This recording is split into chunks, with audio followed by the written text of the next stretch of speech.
All right, so okay, you guys, we are going to be going over the games from Tata Steel today. I have not looked at any of the games. I basically woke up like 20 minutes before I started streaming, so I have not looked at anything. So it's all very fresh to me too. Thank you, just Fab for the Prime, Money 1237 for the Prime, Xenocide with the Prime, Wumizel for the 6, and Premotive donated for the $5. Thank you so much, appreciate it. All right, so we'll start with the game between.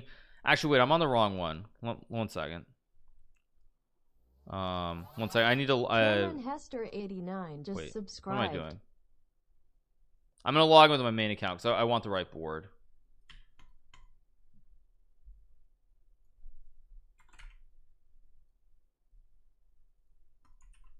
Okay. All right. So we'll start with the game between Magnus Carlsen and Pentala Harikrishna. Okay.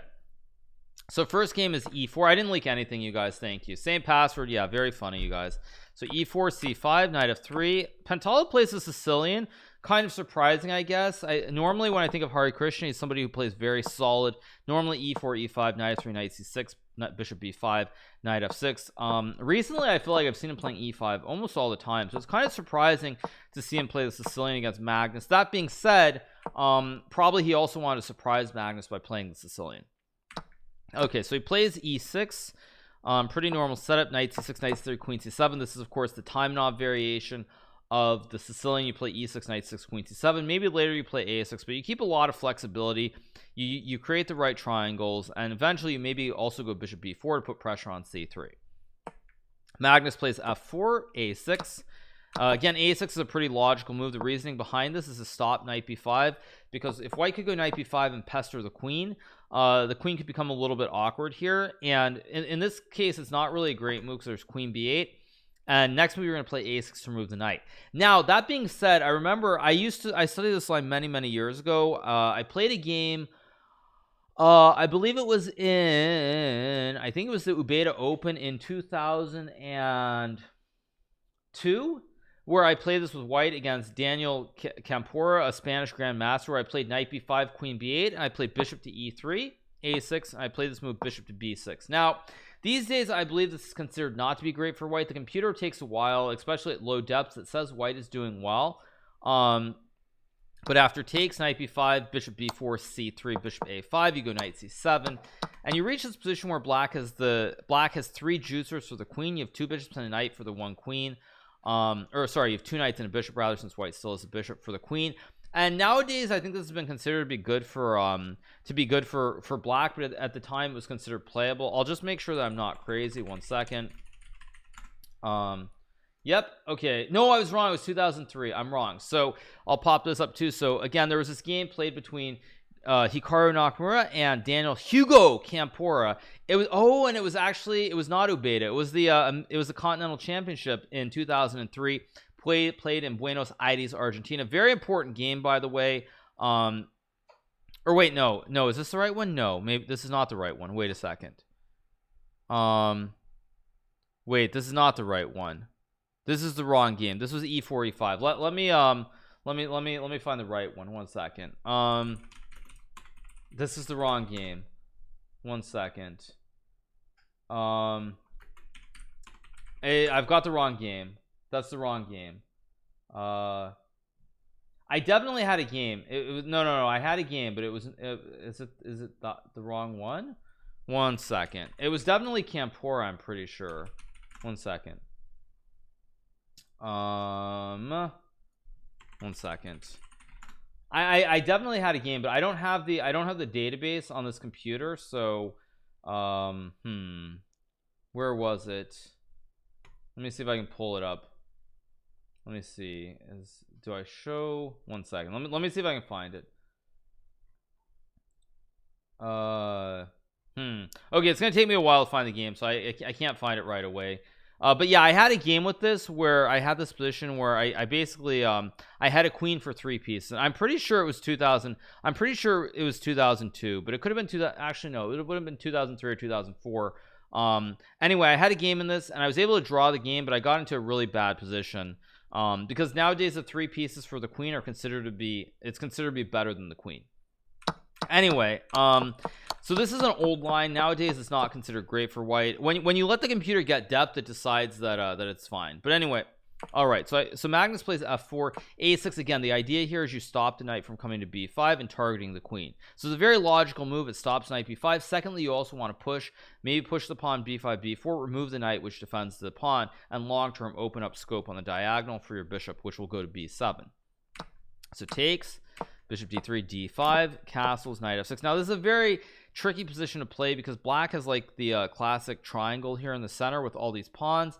White doesn't really want to take, but white also doesn't want to push, because if white pushes the pawn after knight d7, black will push this pawn and open up this long diagonal for the bishop with c5 and d4. And this is pretty good for black. At the same time, you don't really want to take either, because then black takes and gets a very nice pawn chain up the center of the board. So you kind of just wait here. Why do I talk like everyone understands you? That's just how I talk, sorry. Anyway, white kind of wants to delay and see if does, because if black pushes, let's just say you play a random move, then you can take, and then you can take, and the pawns are a little bit loose here. White gets a file. You can also go queen f3, and the pawn on d5 is very brittle. So it's kind of a tricky spot here because black doesn't want to push pawns, but white also doesn't necessarily want to push the pawns either here at this point, and play e5 and close the center. So here Magnus plays queen e2, sort of trying to wait here, because of c5 now you take, and black can't even take the pawn on d5 because then your king would be under attack. So queen e2 is a logical move. Bishop e7 is played here by Pentala, and then bishop d2 is played by Magnus. c5 is played by Pentala. b3. Again, you can probably take, but the problem with taking is now the bishop has scope on multiple diagonals, and secondly, c4 is a big threat, trapping your juicer on d3 because you have no squares to go to. Pawn covers e4, and the bishop also covers f5, so you want to be careful. So Magnus plays b3, Pentala now goes bishop b7, Magnus plays rook a e1, again trying to bring everything to the king side, because after black castles you can maybe go e5 and f5. There are ideas with queen h5 as well. You can also maybe even just take on d5 because you can't take because you lose the bishop. So it's sort of like trying to bring everything over to the king side towards where you predict black will castle. Black cannot castle to the queen side because then you just take the pawn and you're ahead by one pawn. So Magnus is trying to develop everything over towards where he can potentially create big threats, even maybe a rook lift as well for one black castle. So they're playing the waiting game here of who does what. However, Pentala goes c4, and what this tells me is that based on the way this game goes, probably Magnus walked into some kind of preparation here, because c4 is not an intuitive move. Now someone in chat can tell me if Hari thought for a while on this move. Does anyone in chat know whether Hari played c4 after like a 10-minute think, or did he play the move right away?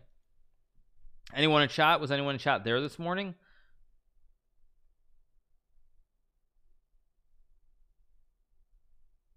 I think he did after a think. Shrug, I wasn't there. No, I was at home. No one knows. He played it immediately. I was at home. That's a good one, you guys. That's a good one. I was at home. Yeah.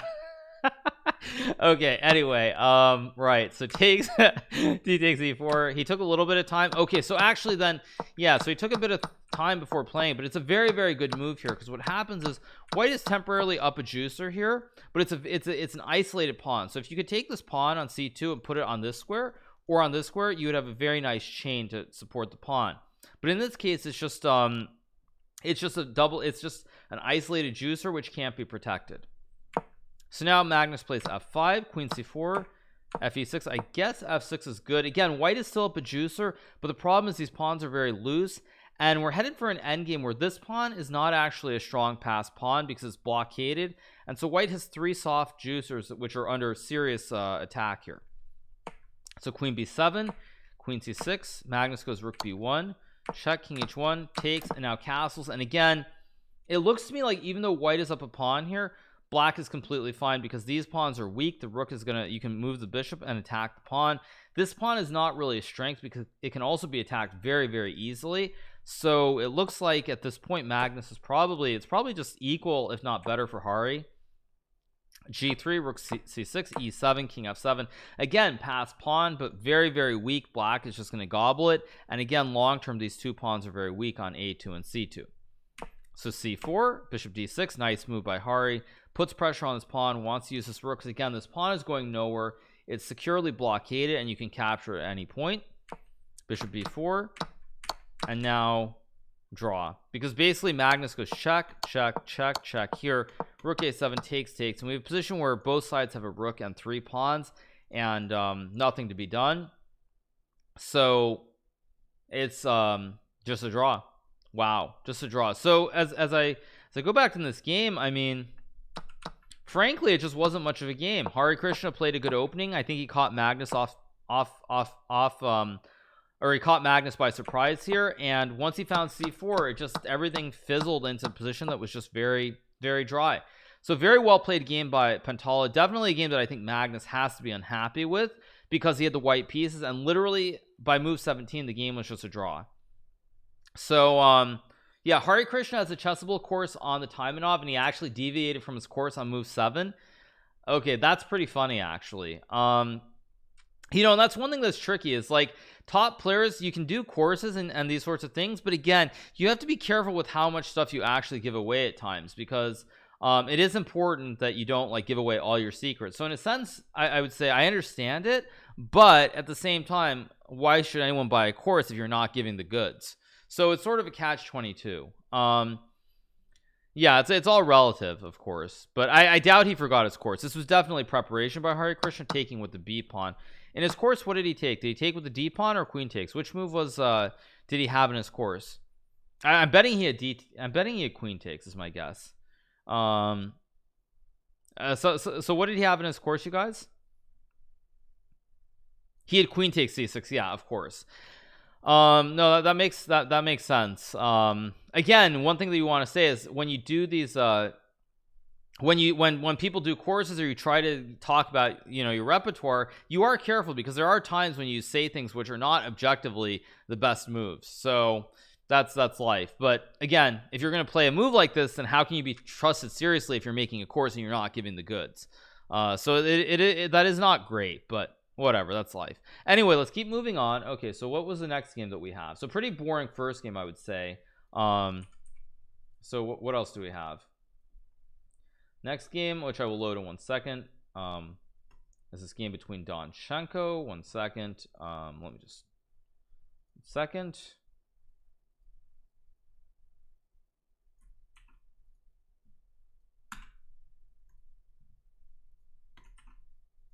All right, so we'll go with the next game, which was played between Donchunko and Anton Guillar. So all right, here we go. So Anton Guillar played with the white piece. Came out a very tough game yesterday in which he lost to I think it was Jordan Van Forest. Very tough game after coming very close to winning in the previous couple of games. So he played e4, c5, knight c3, d6, knight g2, knight f6. Pretty standard setup. White can play d4 and transpose into an open Sicilian. White can also play g3 and keep some flexibility to either play d4 and play an open Sicilian. You can also play d3, bishop g2 castles, and play the closed Sicilian like Robert Hess. You can also just play bishop g2 followed by f4, and the knight is better here than it would be on f3, for example, because if you play some normal position, you'll notice white cannot play the pawn thrust because the knight is in front of the pawn. So knight g2 is a very logical idea. You keep the open Sicilian alive. You can play the closed Sicilian. You can also play f4. A lot of flexibility. So knight f6, g3, knight c6, bishop g2, g6, d4. So Anton basically transposes back into the open Sicilian, but it is the fianchetto with the bishop on g2 here on the long diagonal. So knight d4, queen d4, bishop g7, castles, a4, bishop e6, queen to d1, rook c8, knight d5. Pretty standard stuff. White doesn't want to get stuck with a lot of pressure coming down the c file here, so he moves the knight, and the idea is to push the pawn. It's very thematic actually, because let's say black takes and goes here. The idea is to go c3, and the pawn is supported. The pawn on c3 is supported by the pawn on b2. Also, there are no threats with the rook down the file, and third, the bishop on the diagonal is also, it's kind of closed. It's just staring at 2 pawns, but the bishop has no real scope. So it's very thematic to get the knight out of the way so that there are no threats on the c file. You also push the pawn, and then you close the diagonal for the dark square bishop. So it's very thematic. Queen d7, rook to e1, rook e8, c3 as expected. Again, close the diagonal for the bishop. No threats for the rook on the half open file as well. So very logical. Bishop h3, bishop f3, knight d5 e5 a6 a5. Again, white wants to stop black. Black would really like to go, for example, I'll just make a couple empty moves. Black would really like to go b4 and rip open this diagonal to where the bishop has a lot of threats going down towards the rook on a1 here.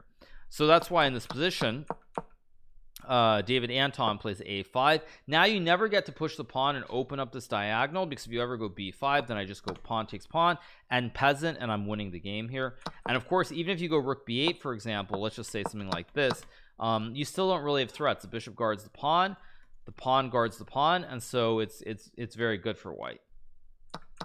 So instead he plays h5, bishop e3. Now as I look at this position, this looks very, very good for white. Bishop f6, rook a4. Now David Anton does the classic rook lift.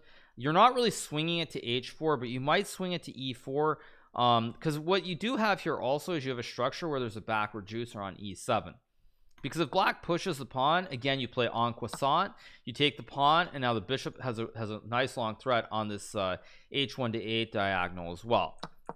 At the same time, if black does not push the pawn, at some point you can also bring the rook. You can do like you can do the bro lift, and you get the rooks lined up, and then bishop d4, and there's a lot of pressure towards this backwards pawn, which is only supported by the bishop on f6.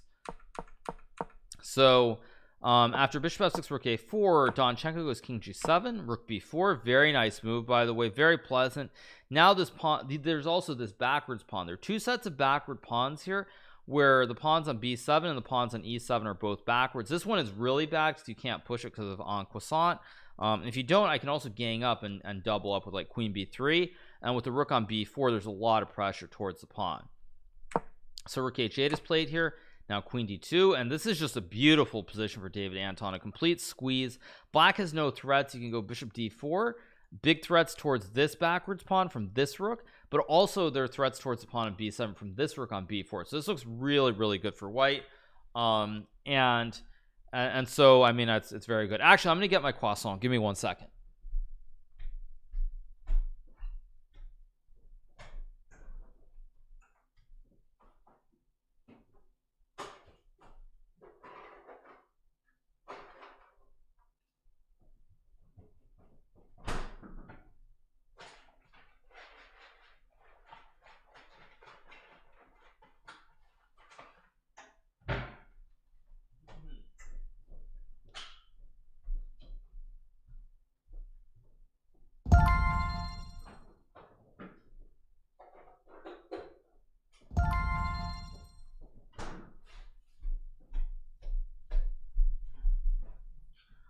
All right, you guys. So yeah, of course, right on cue, I have my croissant.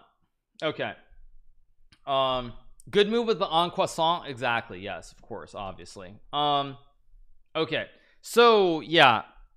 So white is doing really, really well. The rooks are really, really good on b4 and e1. You have bishop d4. So Donchunko plays bishop g4. The idea is you're just hoping to get some counterplay, because maybe you can do a bro lift of your own with like rook h5, attack the pawn. And then you can also like go rook h5, rook h8, and try to go for checkmate towards h1 as well.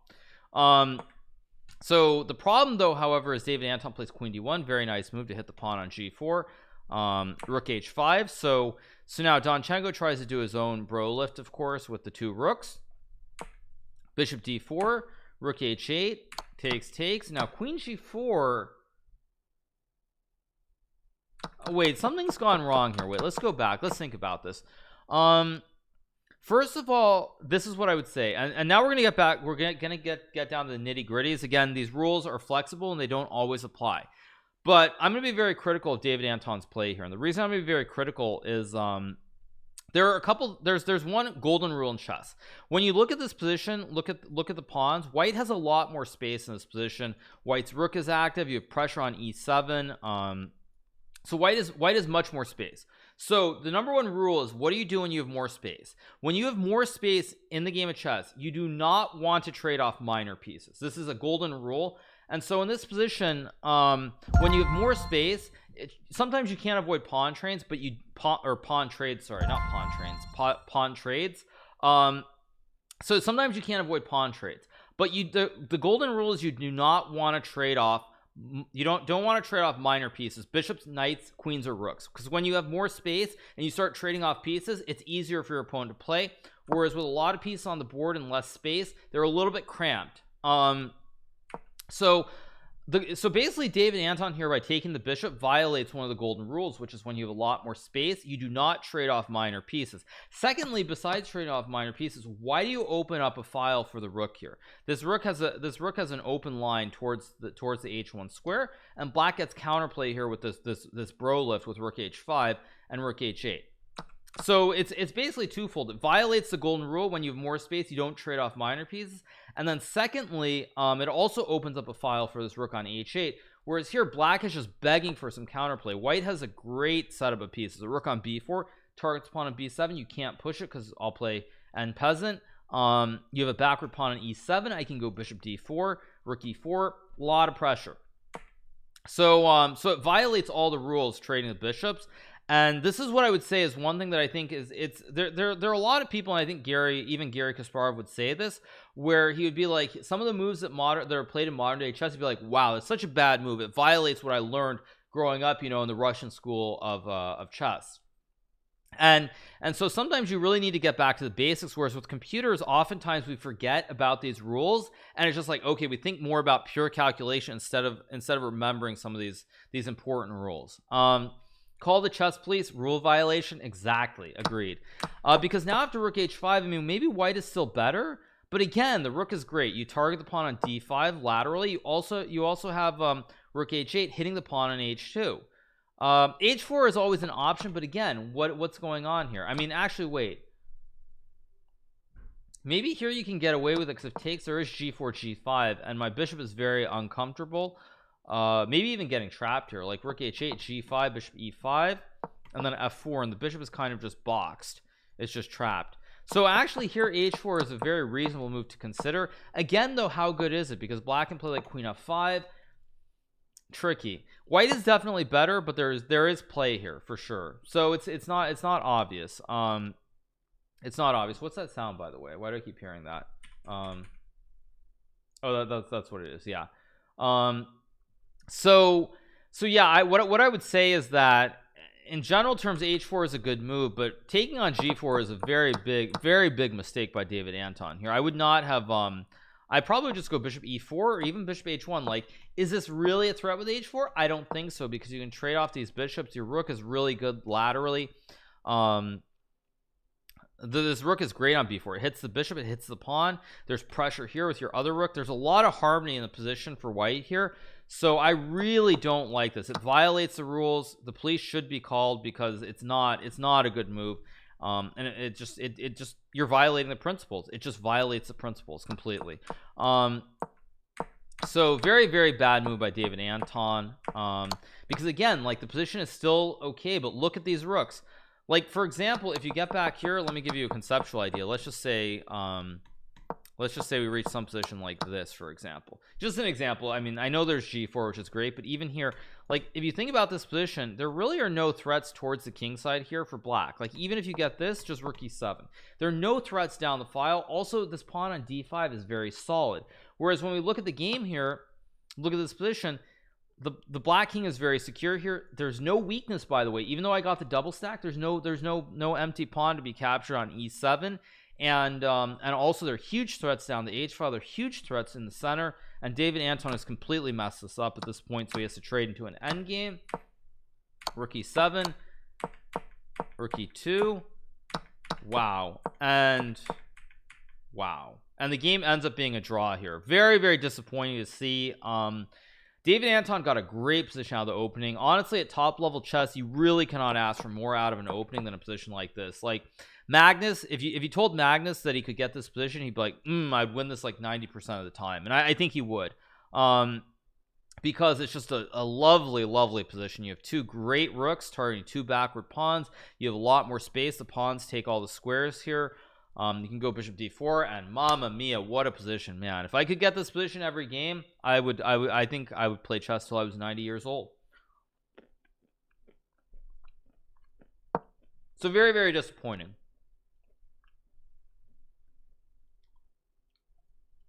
Very disappointing.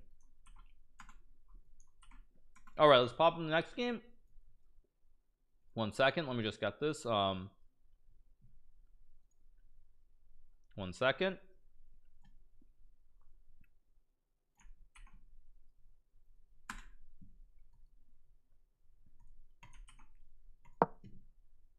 Okay, let's go to the next game. This is the third game between Ariantari and Jordan Van Forest. Now I also don't know the results, you guys, so I'm going through this just as we go along. Okay, e4, e5, classic play by Jordan Van Forest. Knight f3, a6, bishop c5. Okay, now this is supposed to be a slightly dubious approach. I would say normally when you play bishop c5, it's either normally you do it like something like this, or you do it with like this and then this. It's a little bit awkward to play it without b5, without knight f6. I mean, it's probably should transpose, but there are a little bit of tricks. Castles, knight e7. Okay, so Jordan goes completely different. Now I don't know if this is an exact transposition, but it's kind of similar to a game played between Paco Vallejo, the Spanish Grandmaster, and Magnus Carlsen, the of course Norwegian world champion. So Magnus has done something similar, but I don't know if it was exactly this order. So c3, bishop a7, again d4. You can tell from the evaluation that Ariantari is full of Bologna, playing very dubious chess. But again, it's a tricky spot. You need to win some games to get into it. Or not, sorry, Jordan's black. So Jordan is full of Bologna and playing complete nonsense. But again, he likes to play creatively, and sometimes it works, sometimes you'll have an egg on your face, but it's understandable considering how well he's doing in the event. So bishop g5, f6, bishop e3, castles, d5. I do not like d5 at all. I feel like the advantage for white here is in the center of the board. Pushing the pawn, you basically close down the center. Now you give black a free hand later to play f5 and open up the f file for the rook. So I really don't like d5. I don't know, like, is there something wrong with just standard development? I don't understand. What's wrong with just standard development? I mean, because the pawn should be on f7, not f6 here. I literally don't understand why what's wrong with just classic development here, like king h8, knight f1, or even h3. I'm confused. I mean, I literally don't understand. What is d5? What? I literally don't understand d5. What is d5? Okay, so d5, knight e7.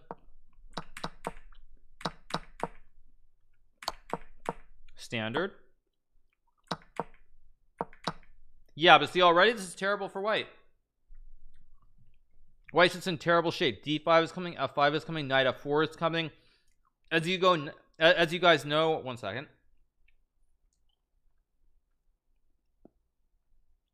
As you guys know, there is a saying, knife at f5 is worth at least one pawn.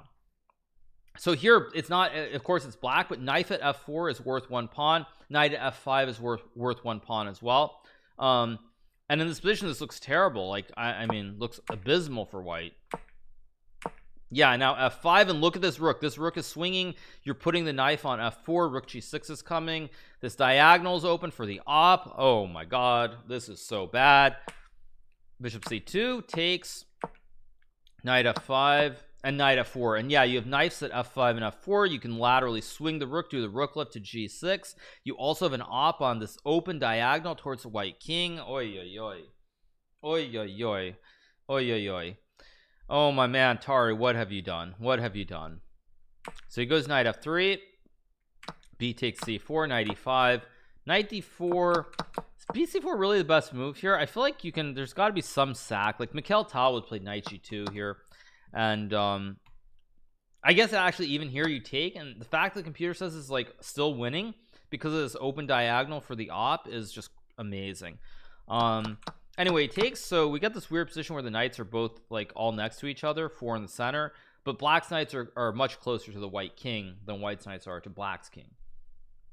So knight d4, logical. Of course you can't eat the free horse, because then I check your king and I fork the king and queen, and you lose your queen on d4.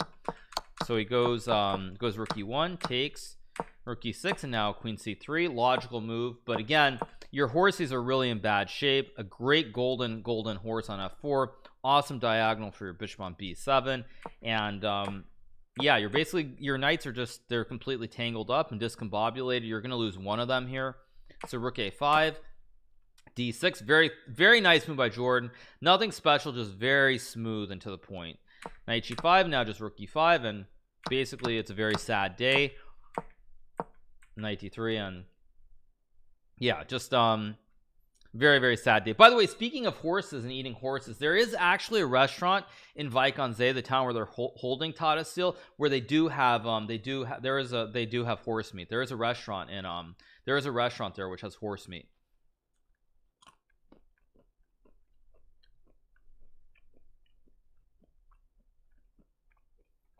Anyway, yeah.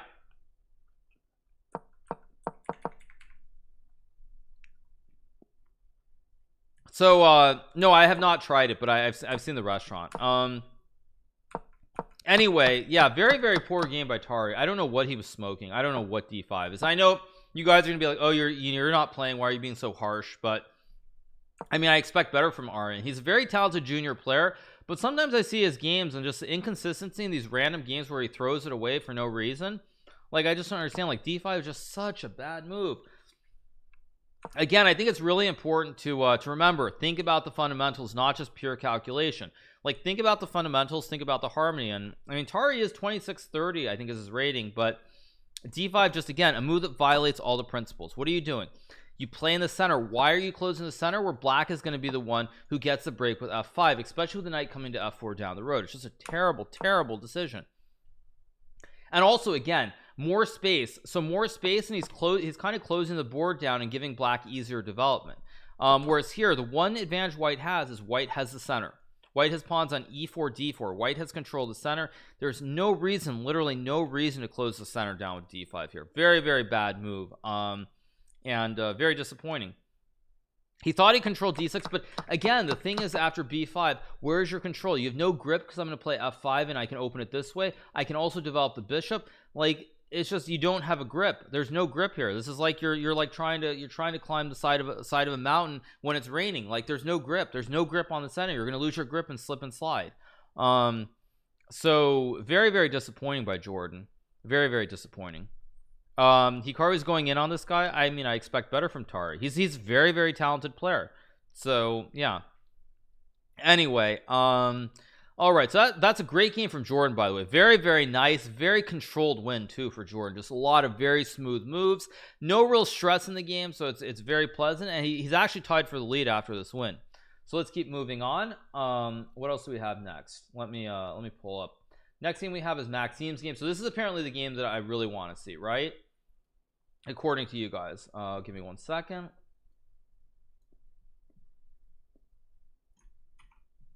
Let me reload the page. Okay, so we will keep going. This is the next game between Fabiano Caruana and Maxime Vachier-Lagrave. Okay, so Fabiano has the white pieces, e4, c5, knight f3, d6, d4, pretty standard. We have the Najdorf, bishop g5, f4. Again, I have very bad memories of this stupid line. I think I lost to Fabiano like 3 times in this, between 2018 and 2019. So I have a lot of very bad memories in this bishop g5 system against Fabiano. Now, one thing that I will say, I think people think that I'm very critical of Fabiano at times because of his issues with rapid chess and blitz chess. But one thing that I will give Fabiano a lot of credit for is that for a very long time, Fabiano always was playing the English attack. He was always playing bishop e3 and f3 against the Najdorf system. And I think it was late 2017 or maybe early 2018. He and his trainer Rustam Kasimjanov, they actually switched to where Fabiano was playing bishop g5 and f4. And in many ways, the one weak point of Fabiano's repertoire was the Najdorf, because he lost a lot of games in it. There were a lot of sharp games, and then he switched to bishop g5, did a lot of hard work, and ever since then the Najdorf sort of was a problem, but now it's not an issue for him. So he really worked very hard on it, and it's shown a lot in the games he's played. Okay, queen b6. So Maxime plays again the poison pawn variation. So the question is, black basically gambits development, tries to play like a beginner and move the queen out early to grab a pawn. So the real question is this a poison pawn where you lose a lot of tempi in the opening to take a pawn, or are you just up a pawn where you can finish your development and end up ahead? So yeah. And also, this is where I would say what makes chess really tricky is, again, Maxime is a very, very good player, and he basically violates the opening principles. As we tell the PogChamps players, you do not want to move your queen out very early because it can come under attack. And here we have Maxime moving his queen out like a madman, playing 3 moves before finishing development and castling his king out of the center of the board. So again, this is actually a main line though, to be clear, and this is what makes chess so hard, because again, someone like you know, as an example, someone like Pokemon, if she were to watch this video, she'll be like, well, but you said we're supposed to develop our pieces, move the knights, move the bishop, castle the king. So this guy Maxime Vachier-Lagrave, like he's playing to potentially qualify and play a world championship match, and here he is out here violating the principles and moving his queen to the opening. What gives, man? Why are you telling us these fundamentals, and then we have a top chess player violating them? So yeah, so it's very tricky, because the thing with chess is, I would say, is that there are a lot of principles you learn, but then you have to learn when you can break them. Now, unfortunately for Maxime in this game, it actually turns out really poorly. So rook b1, queen a3, bishop b2. Now again, against me, when I played Fabiano in Norway chess, I believe in 2019, he played queen to d3 against me, not queen to d2. So there are a lot of little nuances, but anyway, we keep going. Bishop b2, knight c6. This looks like chess elitism. Elitism in what way? Because Maxime, because we as GM say one thing and then we do something else. Is that why? So anyway, knight c6 trade, e5, knight d5. It's elitism because it's like, oh yeah, we say one thing, but we're so cool. We're GMs. We can just do whatever we want. Okay. No, I get it. Yeah. Okay, so an e5, knight d5, trade, ed5. This, I believe, is still known. I'm trying to remember how this goes. Actually, wait, no, isn't cd5 the correct move? Wait a second. Just give me one second. I'm trying to think about this. Knight d5, knight d5. Wait, isn't c takes d5 the correct move here? See, I'm almost certain that I've actually seen games. I thought I saw a game with cd5 a couple of years back, in fact. But actually, wait, you guys, but this is very poor of Maxime. You know why this is very poor? Because when people are studying with computer engines, you usually take some time to find the moves, but the fact that Stockfish on very low depth says e6 is winning means that Maxime should not have missed this. Because look at how quickly it says +2. Like, it says +2 in half a second, and I'm not even on like a supercomputer, and it says e6 is winning in like 1 second. Yeah, this is actually very, very bad. No, this is very, very bad. This is very, very bad. Maxime played it right away. Well, it's not about 22 being low depth, but for example, I can load the actual engine on my computer. Do I want to do that open chess base? Not really. But yeah, this, I mean, this is very surprising. Because again, when we study, we'll see what pops up right away. So the fact that the fact that Maxime, I mean, if Maxime had looked at this, he had to have seen e6, because on a supercomputer, I'm sure e6 pops up in even less time than on this one, and I see it right away here. So I mean, I'm wondering if if Maxime did this because he was trying to bluff, and he bluffed and he thought, well, if Fabiano doesn't know e6, I'm just going to win the game, or I'm better, because I guess objectively, although even rook b3, queen c5 does not look clear cut. Again, e6 is still popping up, so this really is perplexing. What was Maxime thinking, I wonder? I literally have no idea. Also, it violates another rule. What do we say? You capture towards the center, not away from the center. Like this capturing away from the center, whereas takes is capturing towards the center, and you keep your pawn chain intact. So it also violates that rule as well. But you know what I would say? I think Maxime was bluffing. I think Maxime probably knew that e6 was good, and he was bluffing, hoping that Fabiano was not aware of this move, is my guess. So he plays f6 again, as Grandmaster Benjamin would say. You do not want to push your f pawn in the opening. You want to castle your king out of the center of the board. Very ugly move, but at the same time, what do you do here exactly? I mean, if you take with the f pawn, I assume white just plays f5 and castles. You're lacking development. Look at these pieces. Nothing has been moved. All 4 of these pieces are on the original square. Meanwhile, your queen is also out to lunge. It's just sitting on the rim of the board.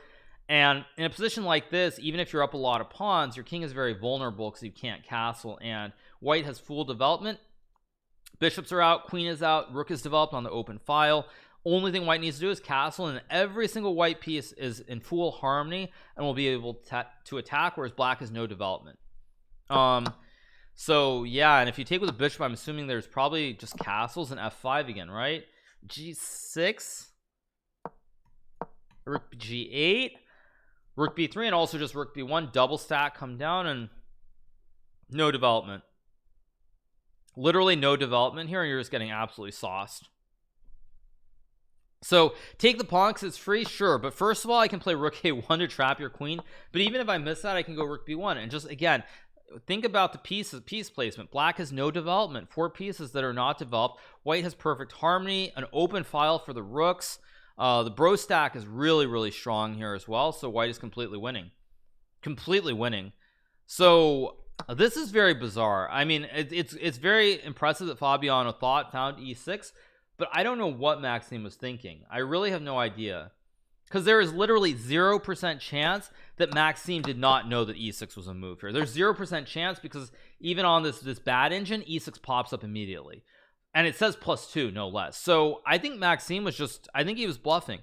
I think he just bluffed and was hoping Fabiano wouldn't play e6. I think he knew that e6 was winning, and he just bluffed it, and sort of maybe he was trying to save Canada's preparation. I don't really know what he was doing, but pure bluff, because there's literally no way that Maxime had not looked at, I mean, there's just 0% chance. There's 0% chance. So probably the reason that Maxime did it is he didn't want to play his main line with c takes d5. He wanted to save it for the Canada's tournament where he's playing for the world championship. Now, one question as I was thinking about this is, those of you who are in chat, does Maxime have black against Fabiano in the Canada's tournament when it resumes? They still have to play a game against each other, right? What are the colors for that game? Yes to what? Maxime is black or white? Maxime is black. Okay.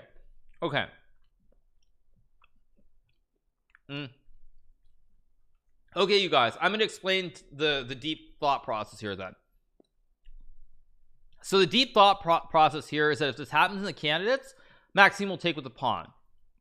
But basically, because the Canada's tournament is more important and they're playing for a spot in the world championship match, Maxime decided that here he was going to bluff and take. And if Fabiano knew e6, oh well. And if Fabiano did not know e6, then Maxime would be fine. So it was a pure bluff is my assumption, and it's a pure bluff, and he's saving the real prep for the Canada's tournament because that matters more than this. At the same time, throwing away 6 rating points potentially with a pure bluff and hoping your opponent doesn't play e6, especially someone as strong as Fabiano, a little bit iffy. I'm not a fan of it, honestly. So I don't know. It's a very weird choice. I mean, there's no way that Maxime could not have expected this to happen. So I think he just bluffed. Now, the only other thing that I think is up for debate is, did he do this at the board as a thought of inspiration, or was it ahead of time? That's the only question. I don't know. I literally don't know what the answer is, but it's inexplicable. No matter what, it's inexplicable. I mean, because frankly, what I would say is, if you're gonna like bluff, then why not just play something traditional like e5 on move 1? Why do you do something? And I know Fabiano took time to find the right move, but again, why do that bluff? Because e6 is just winning the game. It's not even a matter of like you have ways of playing your worth. You're just lost. So f6, bishop h5, king d8, bishop h4, d4. Okay, I mean, the reason this is also lost is, again, look at this position, the double ops here. Your king is open. White also controls the open file. I can move my queen, I can move the bishop, I can also take the other open file. Look at these 4 pieces. They're very sad. The rook bros are not coming into the game anytime soon, and you just lose. So I mean, I don't know. I don't like it. Okay, so d4, bishop f2. Again, Maxime has a chance here with queen c3 to trade the queens. But white gets a protected passed pawn, and to make matters worse, where is your bishop going exactly? Pawn's prevented on this diagonal. You can't go here, you can't go here. I mean, you can maybe push a pawn and try to do like the op. You're trying to sneak with the op on a6, but again, very, very sad. And it's a protected passed pawn, so very, very sad. So Maxime trades, goes c5. Oh yeah. Bishop f3. Rook a7, g4. Yeah. Gross, really gross. Look at this. Look at this white square bishop behind this pawn wall. No way to develop. I mean, this is so gross. Honestly, if it, you know, I'll give you an example between the players too. So in a position like this, there are certain players like Vishy Anand who, if he had this position as black, he would literally just resign here, be like, okay, I'm fed up. Position is so ugly, I'm just gonna resign. There are other people like Maxime who will try to play more moves and keep the game going, which is understandable. But again, like, it's just a really, really gross position. I mean, I don't even know what to say about this. Yeah, I mean, honestly, if I had this position against Fabiano, I'd probably just resign. I'd probably play like 2 more moves and just be like, I'm fed up, and just resign. Like, I don't want to waste. The position is so ugly, I don't want to waste any time. Okay, so he goes g6, bishop h4, bishop e7, rook b6. Again, I feel like this is still good, but I do wonder if white isn't getting, if Fabiano isn't kind of misplaying this just a little bit. However, that being said, you don't have to be super precise because you can create the connect 4, and black still is very, very sad pieces and very limited counterplay. So king e8, bishop g3. Do I think Magnus would resign? I mean, Magnus never gets positions this ugly, but yes, I actually think if Magnus had this position right around here after g4, he would probably try to play a few more moves. But I think even Magnus would want to, he'd probably be really grossed out as well. So takes, and again, look at this bishop. It's going nowhere. White has a supported passed pawn. You have no way to break the structure. You have no way to get the bishop in behind and attack the pawn on f5. Yeah, bishop f8, king c4, bishop e7. I mean, yeah, I mean, just, yeah, I don't even know what to say. It's just, it all hinges on like one moment in the game, this move 14. But after e6, after e5 e6, I mean, it requires precise play, but white is winning almost by force. So I don't really know what to say about this game other than it would be very interesting to be in team Maxime and know what exactly happened. My guess is that basically that Maxime bluffed. That's my best guess, because there's no way that Maxime has not looked at this line before. There's literally no way. So I think he just bluffed, and he hoped that that Fabiano would not play e6, and Fabiano did play it, and a very, very clean game, very, very nice game for Fabiano, finding e6. But yeah, really, really good. All right, so let's move on. All right, what else do we have? We have that was Maxime's game. Let's watch the game between or not watch. Let's pull this up. The game between Anish and Niels Grandilius. 1 second.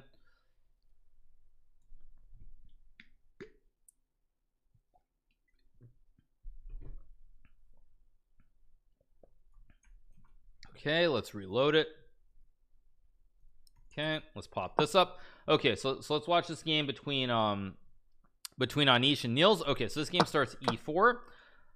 Can I do a hot take on Emil Satovsky saying all the blitz and rapid and blitz events are ruining Magnus's classical form? Okay, let's take a break. I'll get back to the other 3 games in a second. Is there a Twitter on that? Is there a tweet? 1 second. Let's see. 1 second. I didn't go over Dudah's game yet. No, that'll probably be the last game. Because there are a couple of games still to go over. So 1 second. Okay, let's look. Okay.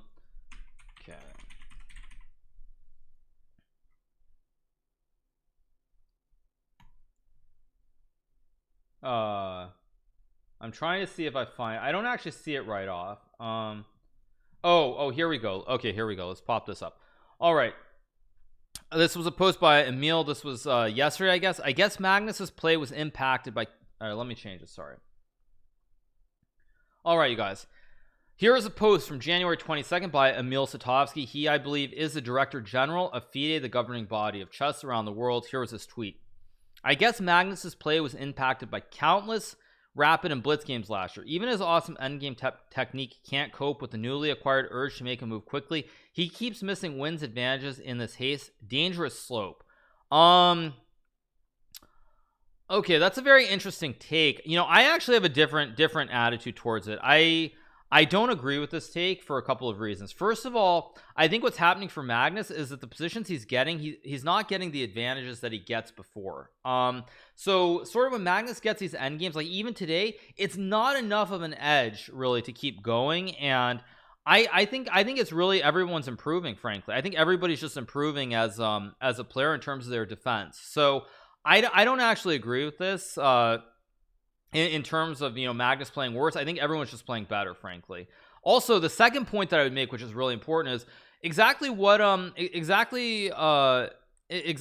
know, why is Jordan doing so well? I mean, Jordan's been playing blitz online. Everyone in this tournament's been playing online blitz and rapid, and you don't really see a drop off at all. So I don't know, to me that just seems weird. I mean Jordan Van Forest, he's been playing blitz. I think Jordan's even been streaming. Let's take a look at our good friend Anish Giri. Anish has played all the online tournaments. He streams. Is Anish playing bad chess? Hell nah. Anish is playing great chess. So I mean, I think this is just somehow this is like, again, back to the good old boogeyman theme, where Magnus has played great chess. Don't get me wrong, but because Magnus has played so well and there's such high standards, people are expecting him to like always dominate in a different kind of way. And so I think this is more Emil holding Magnus to an unrealistic standard than Magnus suddenly like forgetting how to play chess or anything along those lines. So I understand what Emil is saying, but I think it feels to me that this is a bias as well towards over the board chess versus online chess from his standpoint. Again, Emil comes from a different generation as well, where he's used to over the board chess much more than online. So I think his take is influenced by that very significantly. All right. Secondly, the last point, the third point that I would say is Magnus also was on vacation in Seychelles, I believe, for 2 or 3 weeks ahead of this event. So I think Magnus is kind of out of it a little bit as well, and he needs to get back into chess. So I think there's that, which also plays a very big role too. Yeah, and you know, to take this one other thing, his opponents only become stronger and closer to strength. I was thinking about this the other day because I've noticed that when I played online blitz, I realized that a lot of these guys who I used to really do well against, it's getting tougher and tougher against them as well. It's like, am I actually getting worse at chess, or is it just the fact that the improvement for me or other top players is so limited, and players who are significantly lower can improve much more? And I think that's the thing that really that's what it comes down to. Everyone's just getting better and better, and it becomes more and more difficult. So yeah, that's what I would say. All right, so let's get back to the chess.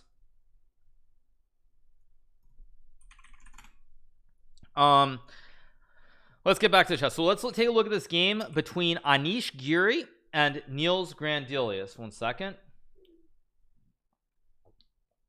Oh, I'm on the wrong scene. What did I just do? Did that just magically how did that change? Did my mouse just change or something? That was very weird. Sorry. Sorry. Yeah, very, very weird. I think I hit the scroll button and scrolled it up. That's why. Okay. All right, we're gonna look at the game between Anish Giri and Niels Grandelius. So this game went e4, pawn to c5, knight f3, d6, d4, knight 3, a6. We get another Najdorf. Now again, the Najdorf defense took a real beating today, it looks like. I know Anish won this game. Fabiano won his game. David Anton Guillar, he drew against Alexander Donchunko, but he should have been winning. So today it should have been 3 wins for white in the Najdorf and 0 for black. And this is why a lot of people ask me very frequently, it's, well, like, why don't you play the Najdorf? Why don't you play really aggressively? And the problem is that in general terms, it's very difficult when your opponent can do preparation from the start of the game to potentially the end of the game in the Najdorf in a way that they can't do against something like the Berlin defense or a lot of the Spanishes. So that's why you see a lot of players these days, they will try to be more solid and play e5 instead of the Sicilian. Okay, so f3, e5, knight b3, bishop e6, bishop b3. Here we get the English attack. White puts the bishop on e3 with the connect 3. Black cannot attack the bishop, so this op on e3 is really, really well placed towards b6 and towards h6. So bishop e7, queen d2. Nepomniachtchi also plays the Najdorf quite a bit. h5. Now this is an old system. The idea behind h5 is you prevent white from playing g4. White can play f4, but then the e pawn becomes a little bit soft because there's no longer support. So h5 tries to prevent the massive expansion with this, like the whatever formation you call it, where white can push the pawn and harass the knight. So h5, knight d5 is played here. Knight takes knight again. You know, it's a position. Knight d5 I think takes bishop f5 is still theory. Bishop e2, a5, a4, castles, knight d7. Pretty standard stuff. The problem for black is that black has castled on the king side, but he's pushed the pawn to h5. So his pawn at h5 can be good, but it can also be a serious weakness as well. So now f4 is played, opening up the line for the rook towards the bishop, but also trying to attack the pawn on h5. So ef4, bishop takes, rook c8. Again, black ignores the hanging juicer because the juicer on c2 is under attack here. 1 second.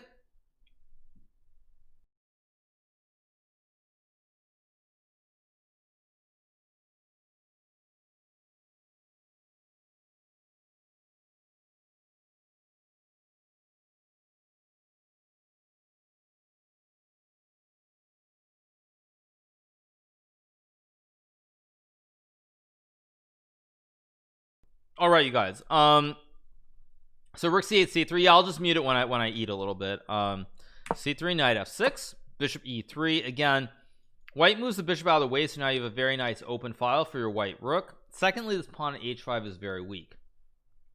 So now bishop e4, bishop to d4, knight takes pawn. Again, we're getting into the woods a little bit here. I am kind of curious what's wrong with c4 here, just to hit the pawn on a5. Maybe there's some knight g4 trick. Okay, interesting. So probably this was still preparation, I'm guessing. Bishop to d4, knight takes pawn, bishop f3. Very interesting. Why did Anish not take this juicer? What am I missing here? Isn't this just a free pawn? Because after this, now you're actually committing to playing a position down a pawn here. Very strange move. This is very peculiar. Why did Anish not take? This is very, very peculiar. Because if knight f6, you just go back, and now it's the same position, but there's not a pawn on h5, so it's even material. So bishop f3. Someone says till move 27 this was in the Anish course. Really? Wait, are you guys serious? Wait, so what's wrong? So you're saying this was all in his course?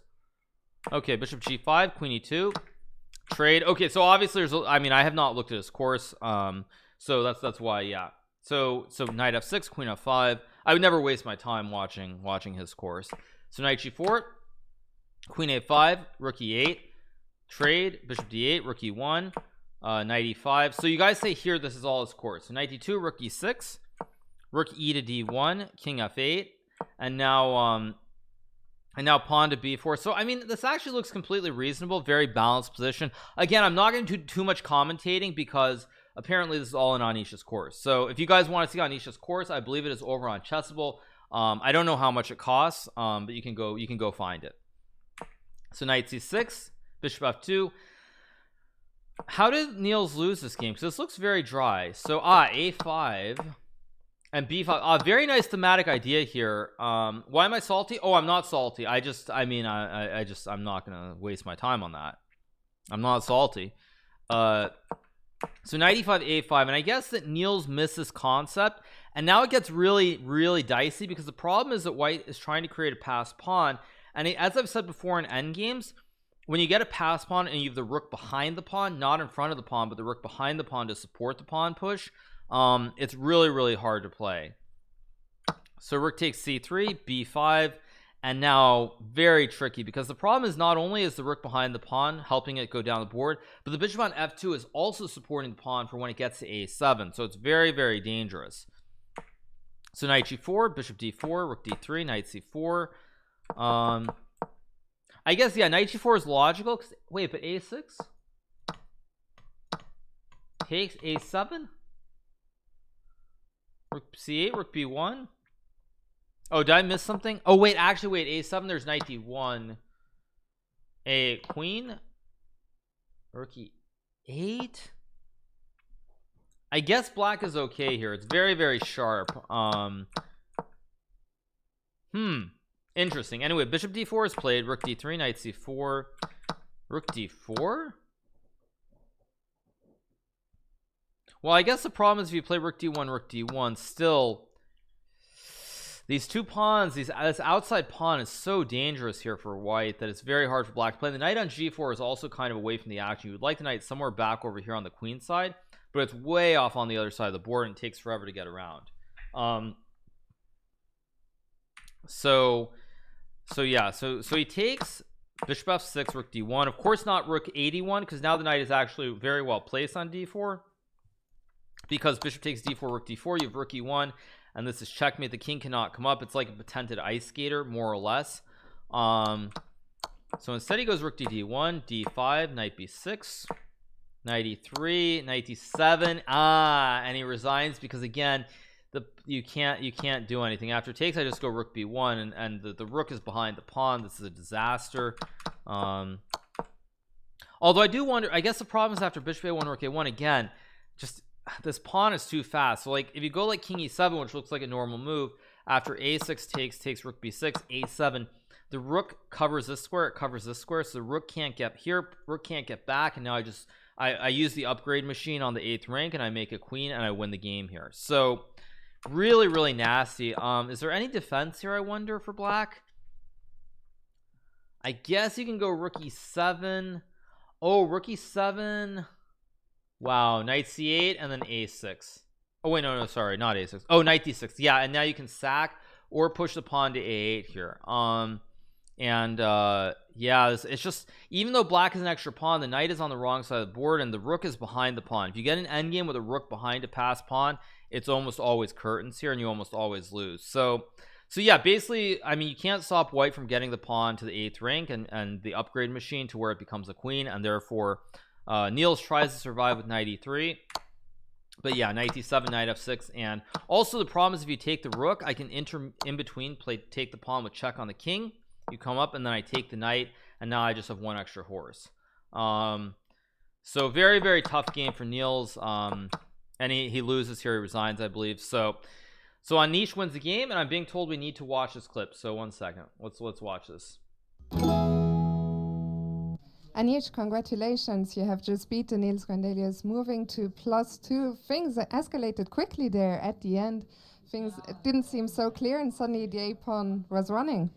Yeah, very happy to win, but he was very well prepared in the opening. Obviously, he bought the right courses. The only thing I was wondering if he also bought the video or just the course. This was my main question during the game.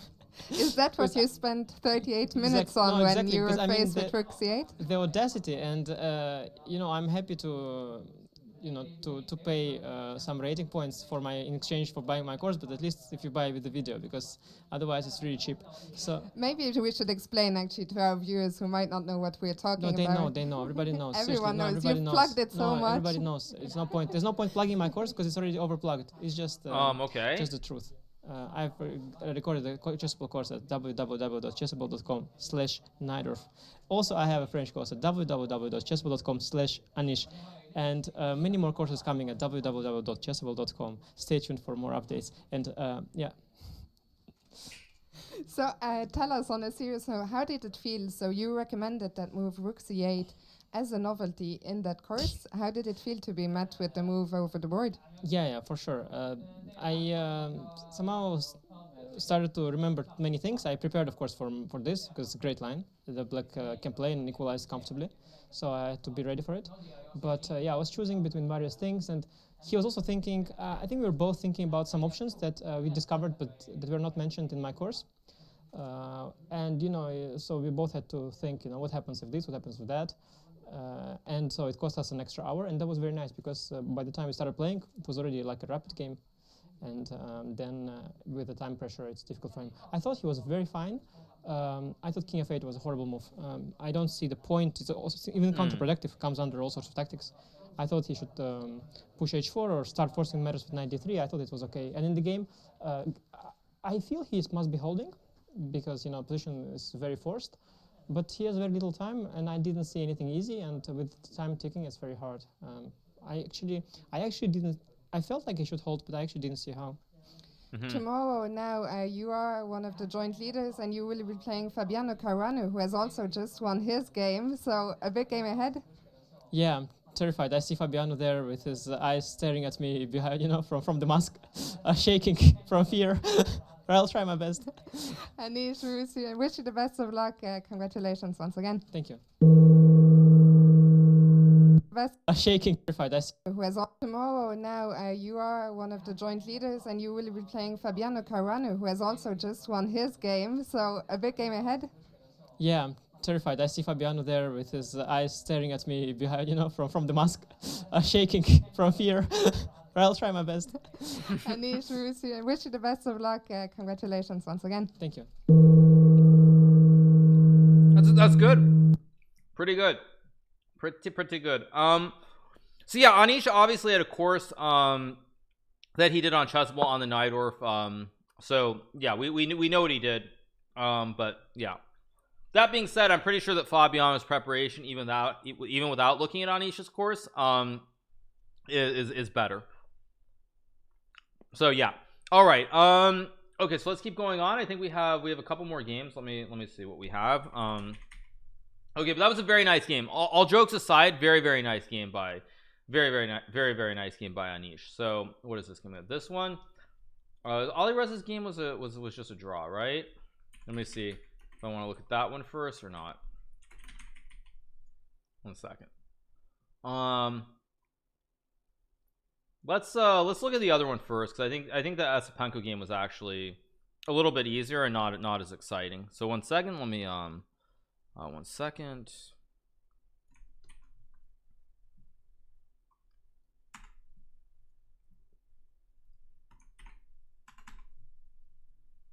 Just give me 1 second, you guys, so that I'll just load them both.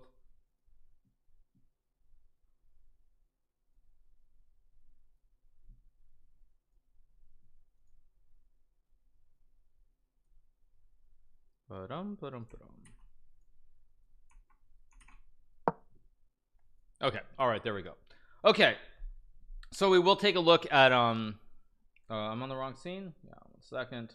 Yeah, so we'll take a look at the at both of these games. All right, so we'll start with the game between Radek Wojtaszek and Andrei Asipenko. This game started with d4, knight f6. How do people play chess for 6 hours?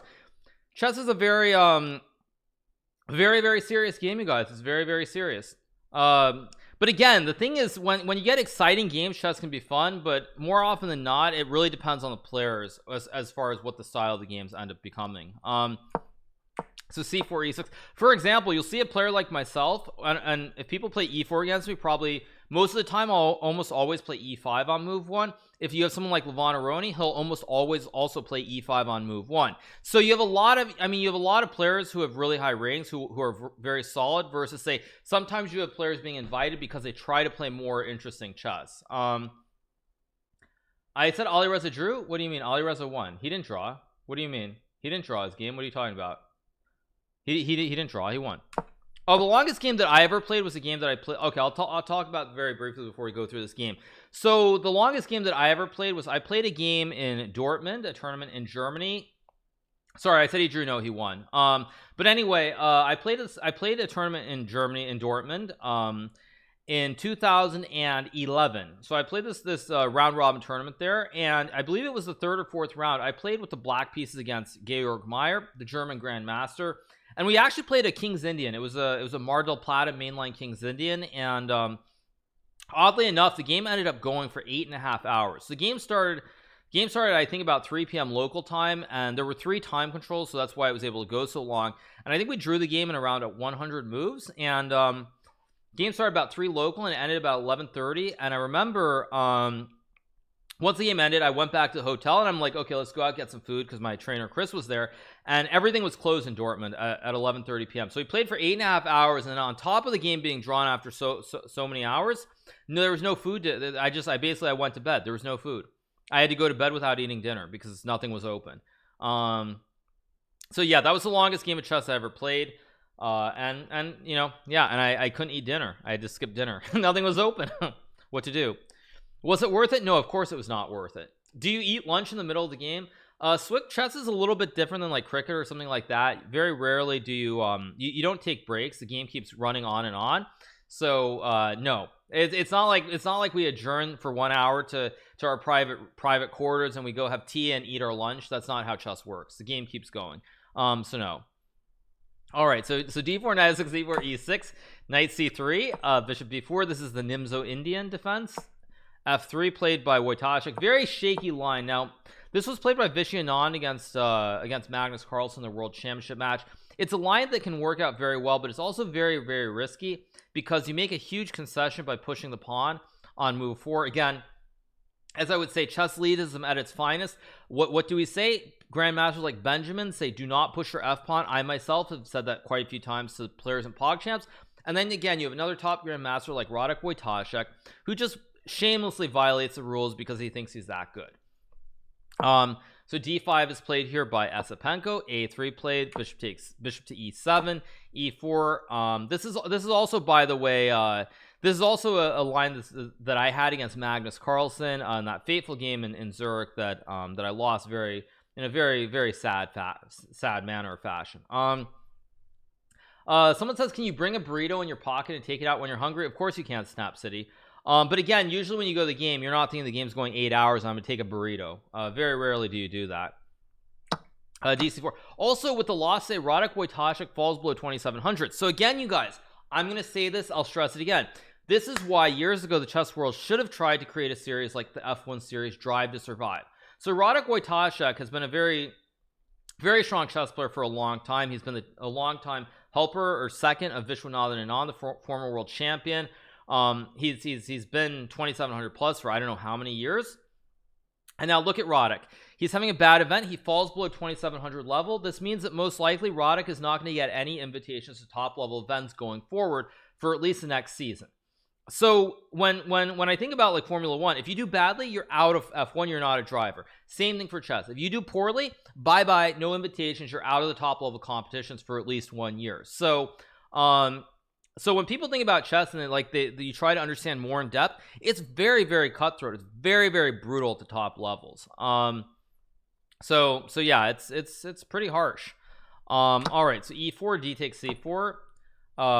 Bishop e3. Why are there so many 2,600 players here? There are a couple of reasons. First of all, it was not possible for all the top players to be invited. For example, Wesley could not play. I couldn't be invited. I think there were numerous issues, of course, because of COVID. So that's first and foremost. Secondly, they try to give certain players a chance. For example, Jordan Van Four is very talented junior from the Netherlands. They are the host country of the event, so of course they can obviously invite him. I mean, there's so many players missing. Ding Loren wasn't there either. Like everybody's like, there's so many players who are not playing. And then Ariantari, also a player they had to kind of invited, again, a junior player trying to rise in the world ranking, so it makes sense.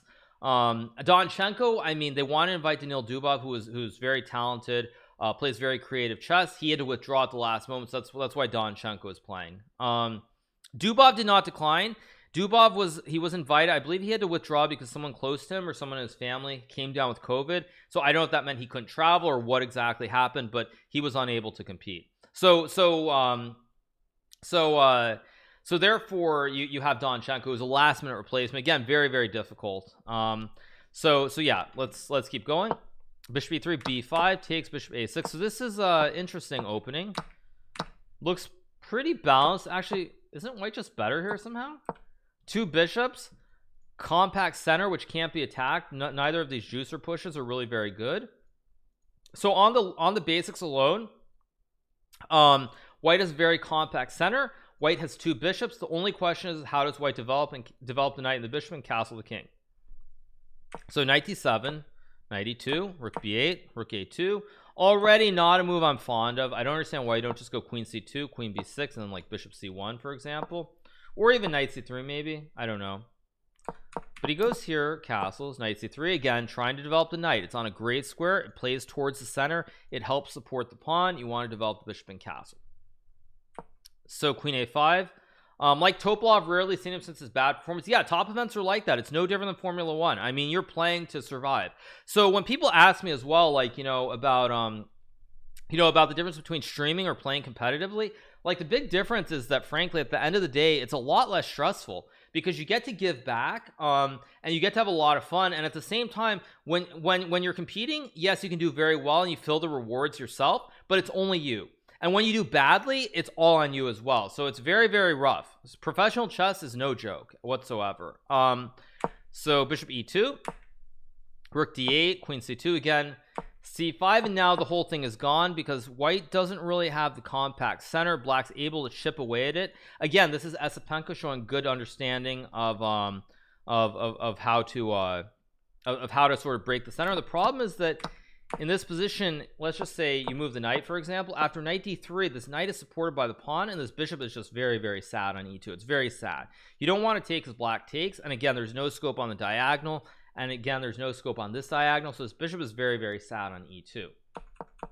Okay, so he goes knight b5, rook d4, knight b3, and knight b5. If you take the knight, black takes with the pawn, forking the queen and the rook.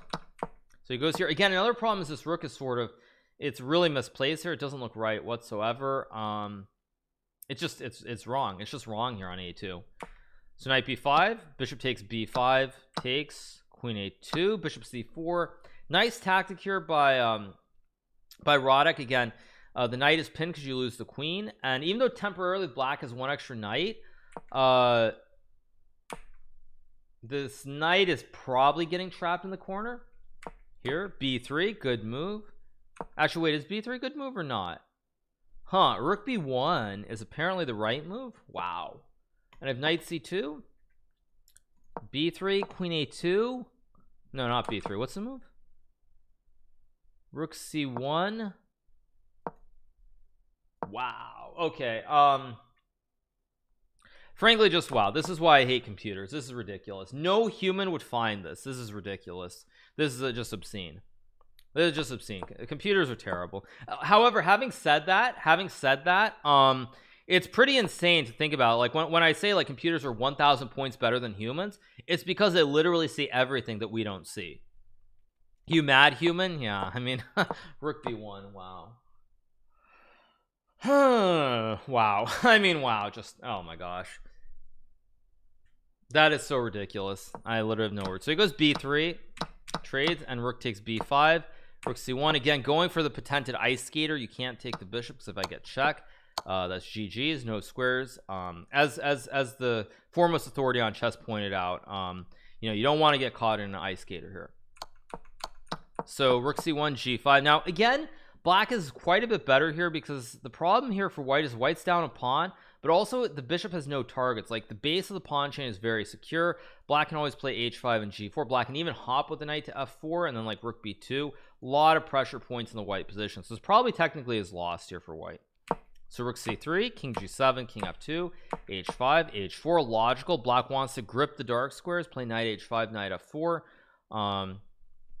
So now g3, h3. Nice move. Very, very good understanding by Esipenko playing h3 here. The point is that this pawn is not actually a weakness because it's going to take white way too long to get around to it. If you go f4, there's knight g4 to hit the king and the pawn. If you play g4 here, I think I just go a5, and if king f2, I just go, I think just knight d7 and knight e5 looks really good here. So basically white's too slow trying to get around to the pawn. So because of that, this pawn is a strength, and secondly, it also means if you ever win the juicer here, you're 2 squares from queening. So now bishop d1, rook b2, logical. Pressure on the pawn. Bishop e2, g4, nice move. F g4, knight takes e4, very nice. If you take the knight, you lose the bishop. Also, you'll notice that now the pawn structure of white gets ruined. So here pawns are connected, very, very nice little snake. But after this, you do a pawn trade, but you end up with a double stack. So even though it's a 1-for-1 trade, your pawns get wrecked here. So you go rook a3, knight g5, takes, rook b3. Is knight g5 right here?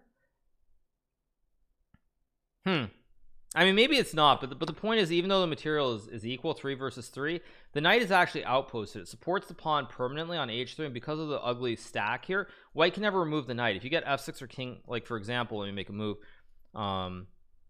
It's black, so let me just make a random move.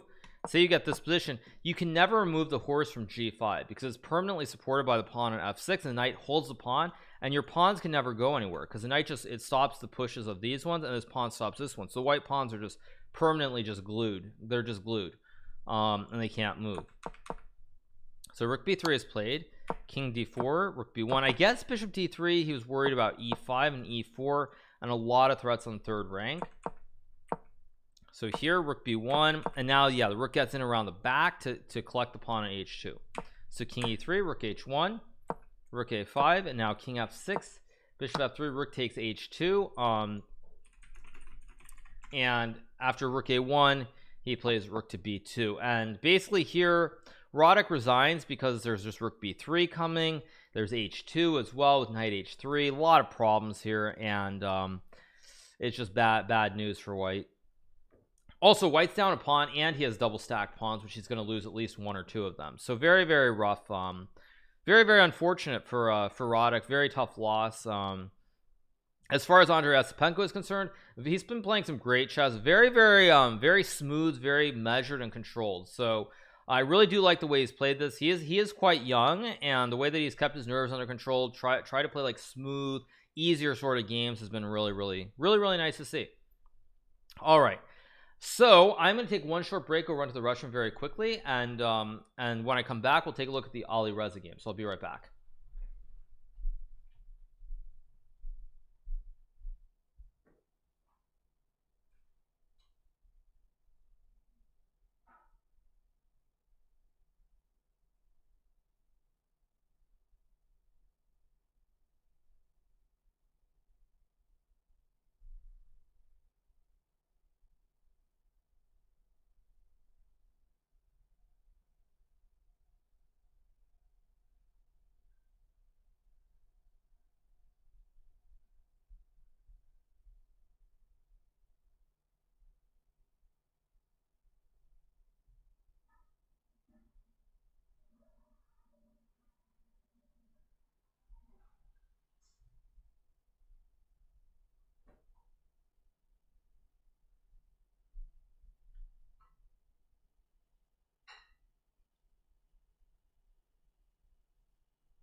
All right, you guys, we are back.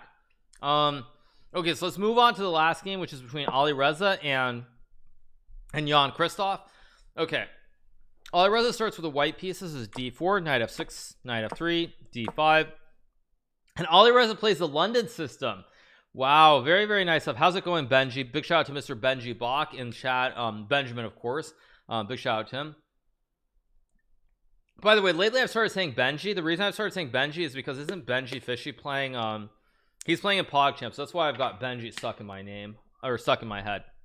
Anyway, so let's keep going. So London system, e6, e3, bishop d6, normal stuff. Knight e5, of course, as I pointed out in my lesson to Pokemon the other day, you want to take the e5 square. You want to grip it as much as you can with the bishop and the pawn. Potentially down the road, grip it with the pawns on d4 and f4. So basically, Ali Reza is just following the lesson that I gave to Pokemon. Queen c7, bishop d3, b6, h4. Very interesting move here by Ali Reza, kind of going all in. I'm a little bit skeptical about it, and on one hand. On the other hand, I do like the concept. It's just being very aggressive to play bishop g5 and maybe f4 later on. And you also build a Stonewall Jackson in the center here with this diamond pawn formation. So bishop a6, trade, h5, knight d7. Again, I don't like this because, I mean, it's a tough position to play. I do wonder about h6. I mean, the computer says it's bad. Again, this line shows why computers are just so annoying. I mean, this is just ridiculous. This is h6, queen f3, takes. Now you go like knight c5. Like, I mean, I hate computers. They don't understand chess. I mean, knight c5, what a joke. Anyway, okay, knight d7 is played by Duda like a proper human chess player, not one of these fake AI. Knight df3, f6, knight d3. Actually, now that I'm looking at this, wait a second, can't wait a second, can't black go c4? And if you take knight f4, knight c7 to support the push, because if you push right away, then you just lose a pawn. But if you go knight c7 and then e5, actually, why is black even worse? I mean, maybe you have knight h4, knight f5. I'm still skeptical about this a little bit skeptical. So he takes, and now you just lose.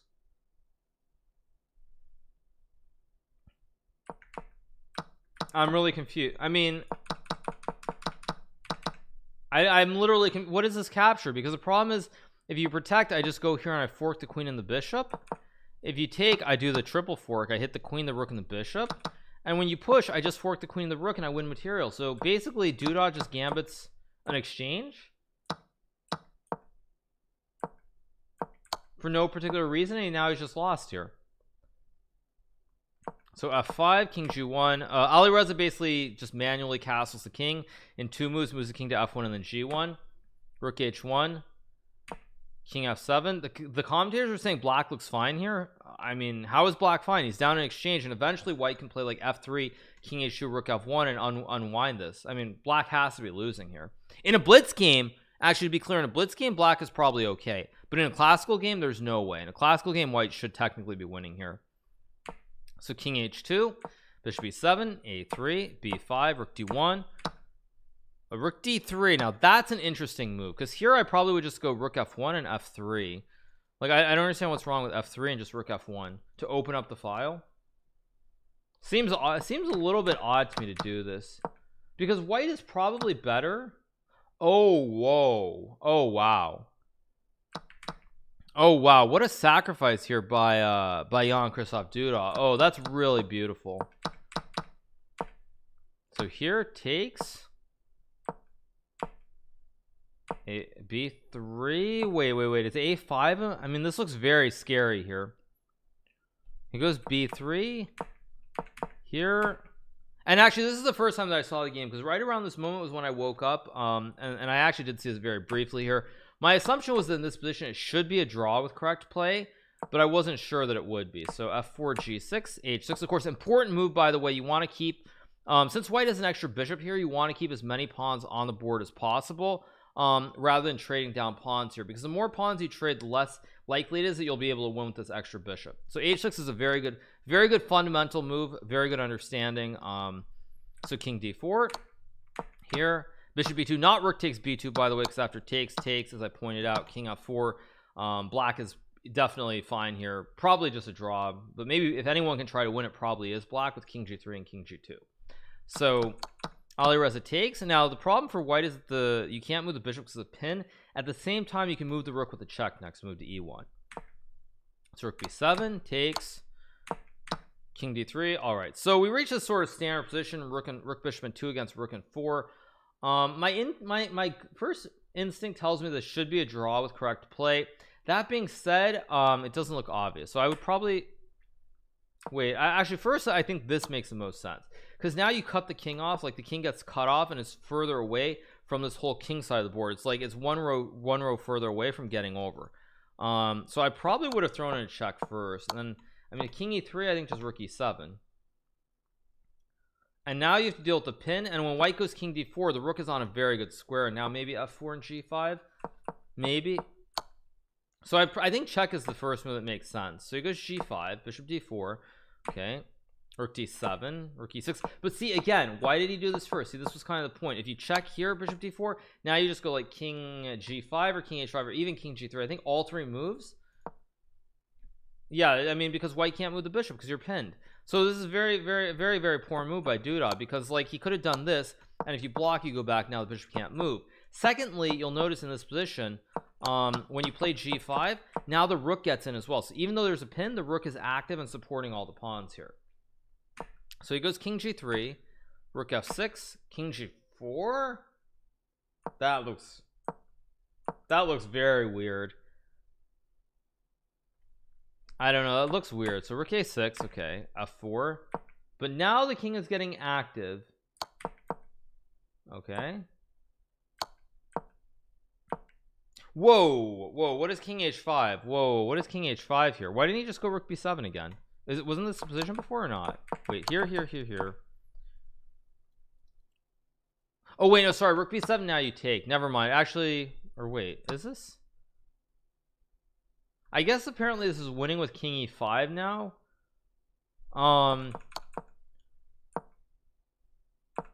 Yeah, already this is very suspect. Like again, I mean, I really don't understand this. Why didn't he go check? I mean, check just looks so obvious with king g5. And when the king goes away, like, it's just, again, this is basic rules. The king is cut. It's further away from the king side. The only way white can win is keeping the king very close to both of these pawns, somewhere on this king side. So it's very it's just violating principles again. I mean, I don't even know if it's the best move. Let me just see. But it just feels like on principles, on the rules of chess, it has to be the correct move to make a check. Yeah, I don't know why I didn't do this, because I think after this, if this even this, for example, I mean, there's just no way to win. There's just no way for white to win. And if you check, I mean, the king comes over, you can just go here, and now white's wasted time, and your rook's on it. You can even just check here, and now the king has to come over to one of these three squares, and you get cut off by a row, and this has to be a draw with correct play. So this is just violating the basic principles. Just violating the principles by pushing this pawn. Not that it's not still a draw, but again, the only way white can win is if you can get the king to the king side. And so he goes here. Also, what is wrong with a5 here? a5, rook a6, and then I don't know, like king h5. I guess there's rook a5, although I'm not even sure how winning this is. I mean, technically this should be winning. I mean, it should be winning because it's also right color pawn, but it's not trivial.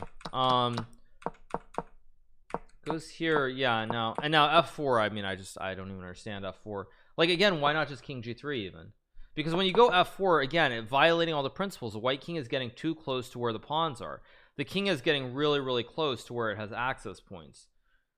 And I know this sounds really dank, obviously, to most people, but it's just, what I'm talking about is not even pure calculation. It's just pure thinking about the rules, thinking logically about where the pieces belong in this endgame, and letting the white king get close is just not, it just can't be right in any world. So yeah, so he goes here, and now rook d6, and now again, the problem also, again, look at what's happening. White's going to get the king to f5, go bishop e5, rook d1, rook h1. Again, what happened? The white king got too close, and when the white king gets closer and closer, there's going to be a way to use the rook, the bishop, and the king in harmony and make a checkmate. And again, you see the eval is already spiked, because now you can't even go king g4, because I will just go rook d7, king h5, king f5, and the same problem. I put the bishop on e5 and I go rook d1. Same problem. So he goes here, and now king f5, exactly. Rook supports the bishop, and you're just going to put it here and go here or here, and there are going to be all kinds of checkmate patterns, and you're going to lose the game. Here, bishop f6, nice move, takes, and rook d1, GG's. Exactly. So very good technique by Ali Reza when he goes when he played this well. Like rook e6 was an all-star move here. Really nice move, understanding where the rook belongs, supporting the pawn, putting it over on a6. So this is probably the best move of the game by Ali Reza. That being said, Duda's technique, I think, leaves a lot to be desired. I mean, obviously it's easier said than done when you're like commentating or doing analysis versus playing. But again, the basic rules have to apply here with a check. They just have to apply. So it's a little disappointing to me, because like the sacrifice was nice, but the technique here is just, the whole point is you cut the king off. Like the thing is that you need the king further away. The further away the king is, the harder it's going to be to win the game. Like because it's going to take one extra square to get over to the f file. Even it takes 1 2 3 1 2 3 1 2 3 versus 1 2.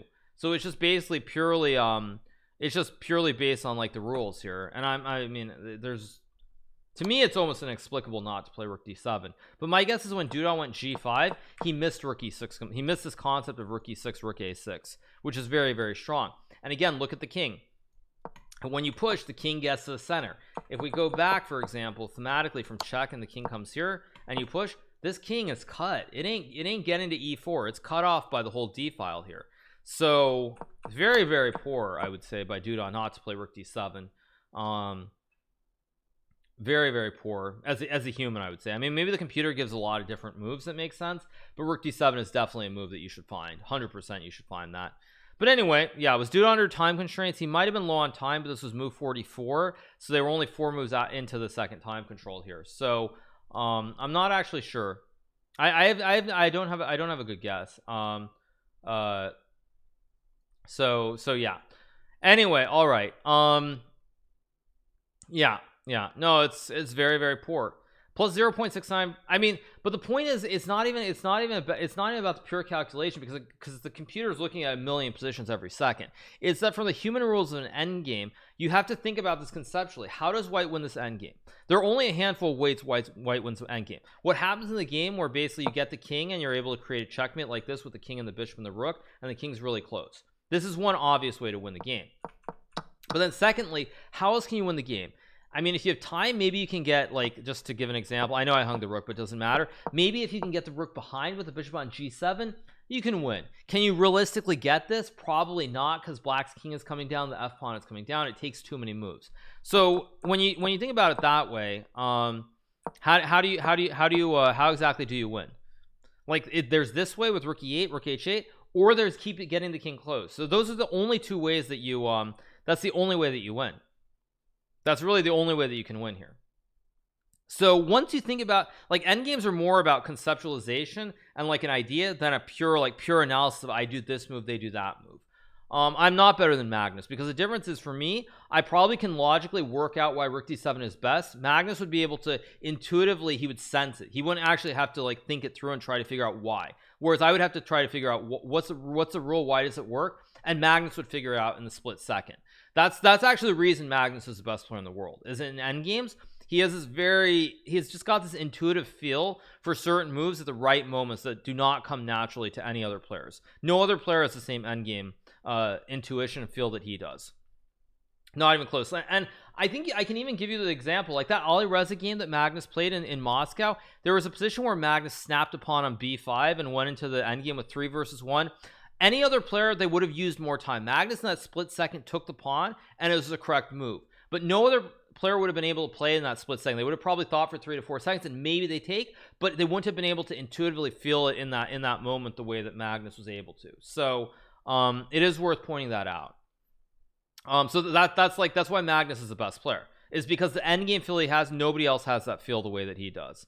So yeah, it's anyway, this is a great game played by Ali Reza. Very, very nice to find rook e6 when Duda gave him the chance here in the end game. Very choppy game, very up and down, but it was very, very good stuff for Ali Reza. Now he is tied for the lead, I believe, if I'm not mistaken. So he's tied for the lead. Let me pop this up. Let me just switch the scene. Okay, so currently Ali Reza is tied for the lead with 4.5 out of 7.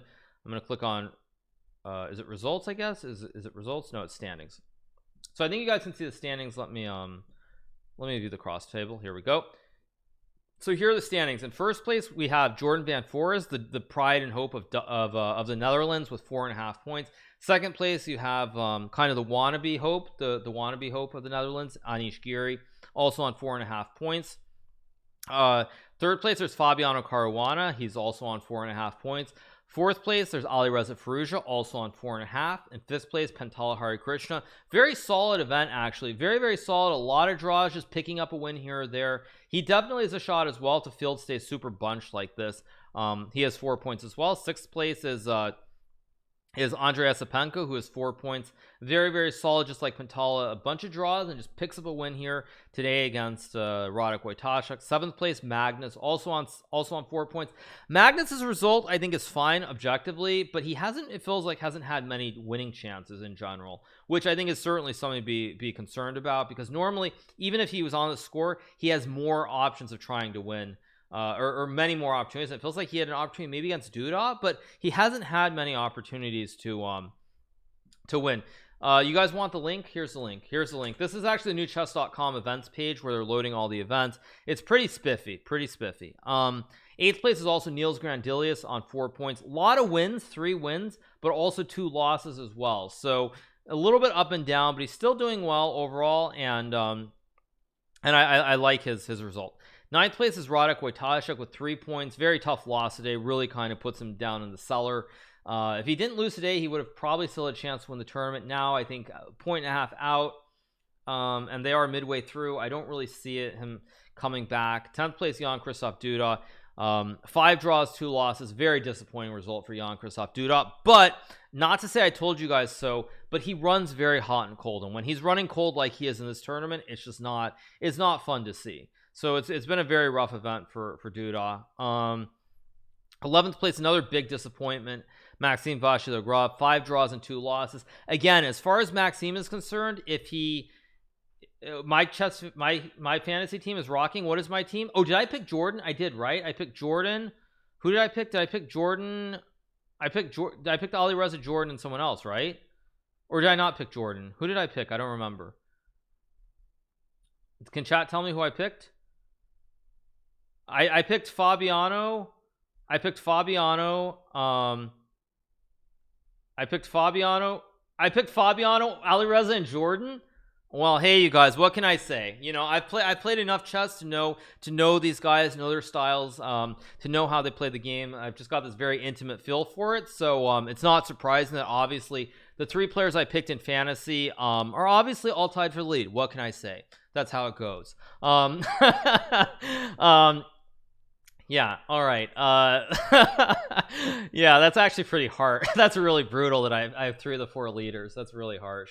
And so Maxime on 2.5. Again, as far as Maxime is concerned, if Maxime tanks the tournament, nobody cares as long as he puts it together in the candidates tournament. But that's also what makes it really rough as well, is that and it's something that I think I've said before, is that when you play one event, like when you play the candidates tournament, it's very unusual, because it's probably the only tournament in the world that you can play in where it's a winner take all. Almost every other chess tournament, it's not a qualifier, there isn't anything beyond it. But for the candidates, a winner take all where only one person wins, and whoever wins, their life in many ways gets changed. Even if they lose to Magnus, they get to play a world championship match.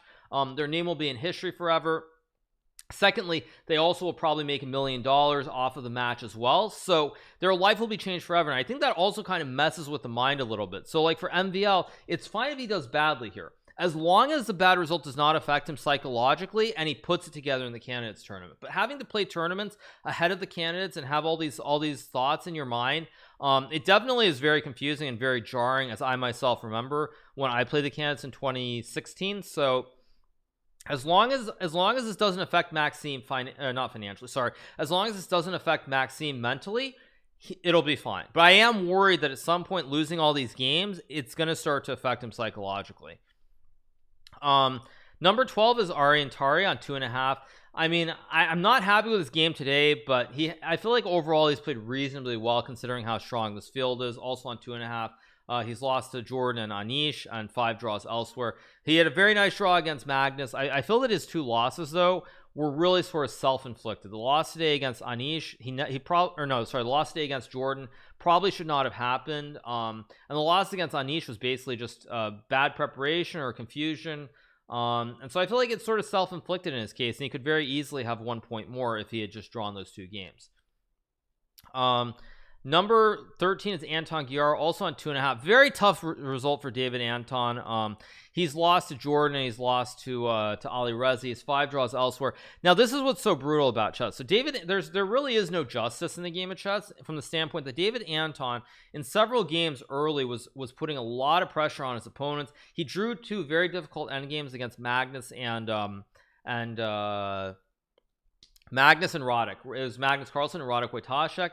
And he also was very close to winning against Arian Tari. Wasn't able to win that game, and unfortunately when you don't sort of take advantage of the opportunities, it's just the tournament keeps going on and the pressure keeps building. And I mean, it's really tough for David Anton, because I feel like he's played very well objectively, but Unfortunately, he has 2 losses, so he has 2.5 points as well. And then in 14th place, last place, is Alexander Donchunko. He has 3 losses and 4 draws. He has 2 points.